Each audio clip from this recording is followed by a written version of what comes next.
third movement is very different because, again, coming from the tradition of Mozart and Haydn, the third movement was supposed to be a minuet called Minuet and Trio. The minuet part was a dance form in 3, not too fast, and the trio part was called that because it was usually played by contrasting instruments. So if the first section was played mainly by the strings, the trio would be with the woodwinds, and you would have, a trio. You'd have a bass line and 2 treble lines, an oboe, a flute, and a bassoon, or something like that.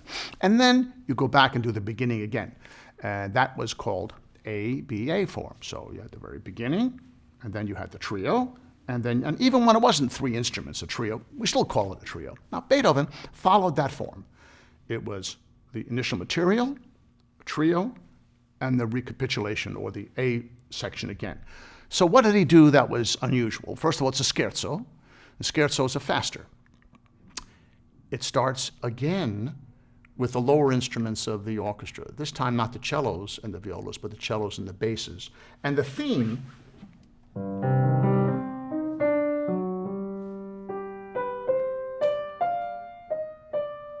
is kind of mysterious. This whole,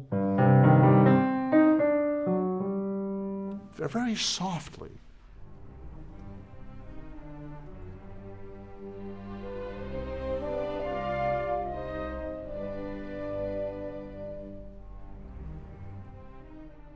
It leads to in a sense, a proclamation.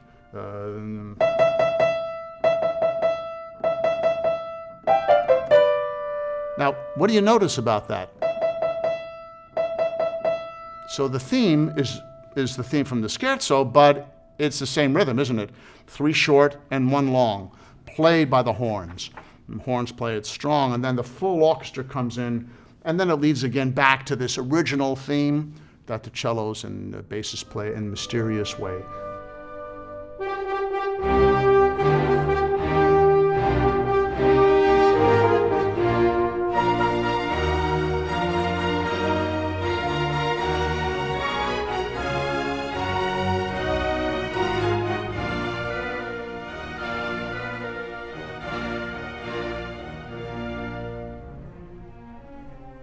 And that gets somewhat developed, and it leads us to the trio section, to the middle section. Now, this section usually is played by some contrasting instrument. So if the piece starts with the cellos and the basses, by now you'd figure the woodwinds or the violins or somebody would play that trio section.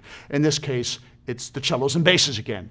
It's one of the more famous passages for cellos and basses. In fact, if you're a bass player and you go to an audition for an orchestra, very often you'll play this because the clarity of pitch and the quality of sound is very crucially important. So this begins.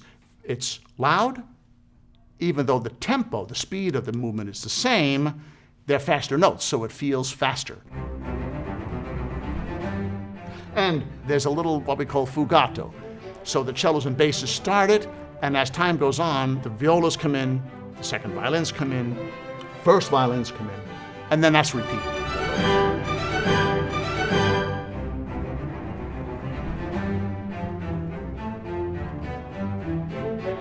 And again, it happens a second time, and then the woodwinds join into this trio section.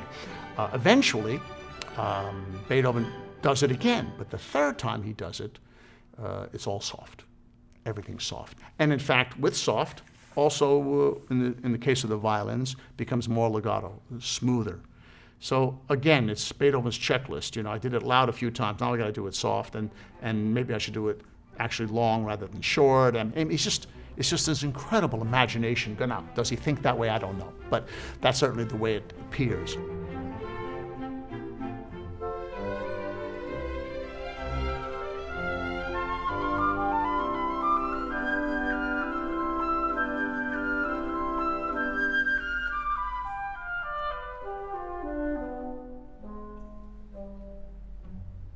The scherzo's in 3 sections, A, B, A. So now we're back to A. So this should just be a repeat. During Mozart and Haydn's time, very often they would just say, back to the beginning, and you do it again and stop. Well, Beethoven didn't do that very often. He did it on occasion. First symphony, he did it. The Second symphony, he did it. But in this symphony, he doesn't. But what he does with that melody, he has the orchestra play it in the strings pizzicato, which means they pluck the strings. It starts out with bassoon.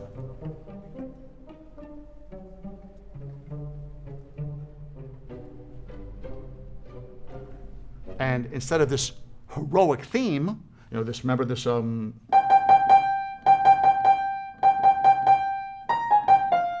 instead of that, you hear a clarinet going. And then you hear an oboe playing. So it's the same idea, except it's all wrong. Soft, short, little notes, not heroic at all. And it goes like that continually. It's all that way.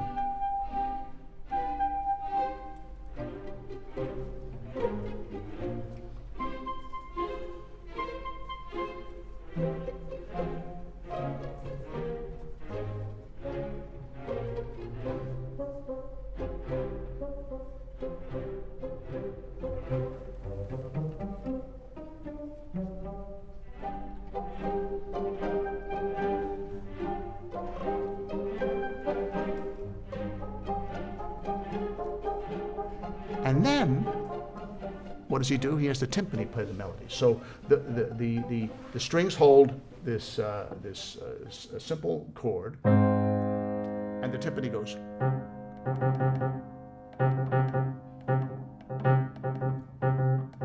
And that, in a sense, becomes a melody, even though it's a single note.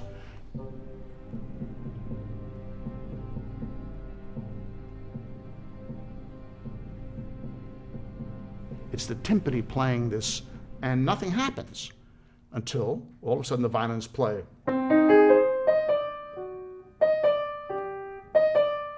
So what are they doing? Remember the opening theme?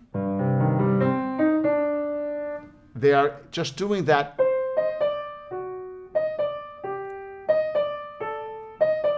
over and over again,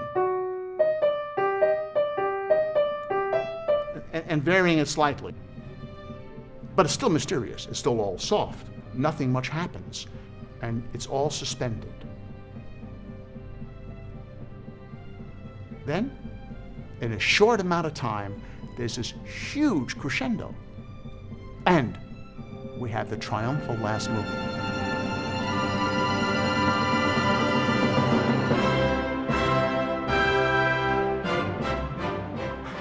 It is a remarkable moment. To this time, it's probably the most remarkable moment in music. To have this suspension, to have nothing happening, and everybody just waiting. What is he doing? It's so soft. What's going to happen? All of a sudden, there's an explosion, and people often talked about it from darkness to light. Remember, the first movement was in C minor. But now, he's in C major. So, people talk about the transition from this minor to major as darkness to light. Also, the theme is obviously a very heroic theme. Played by the trumpets, horns. He adds piccolo, he adds trombones, he adds contrabassoon.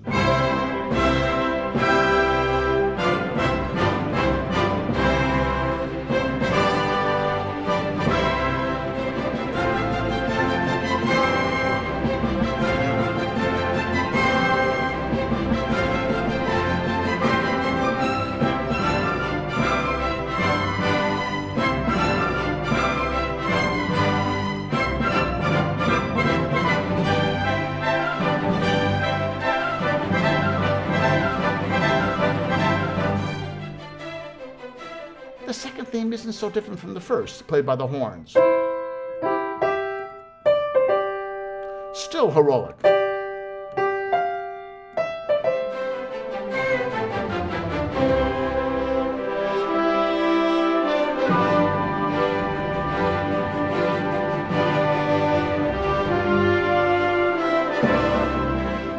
The third theme changes a little bit. It's a more dolce, more sweet theme.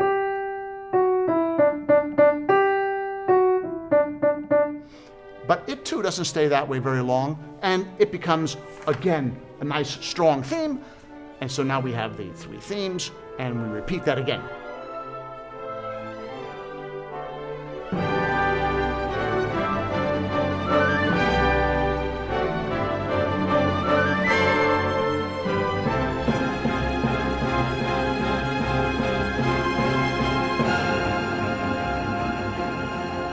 Then, after that repeated section, we have the normal development section of this, and he uses those trombones, and now not just for weight and brilliance, but he uses them melodically as well. He has a few piccolo solos. The contrabassoon has an important role, and the development is quite extraordinary. But what happens in the middle of the development is, and it's going like gangbusters, and then all of a sudden you have these big chords, and then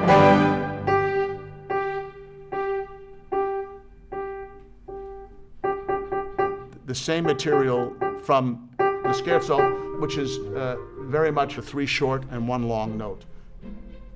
Can you imagine what it must have felt like in 1808 when an audience was sitting there hearing this great triumphal last movement, and actually feels pretty comfortable, and then he stops in the middle of it, and just by repeating this one note, and it gets softer and softer, and it becomes the scherzo again. It gives Beethoven the chance to extend the movement and repeat that great transition that he used from the scherzo to the last one. After that, we have the recapitulation.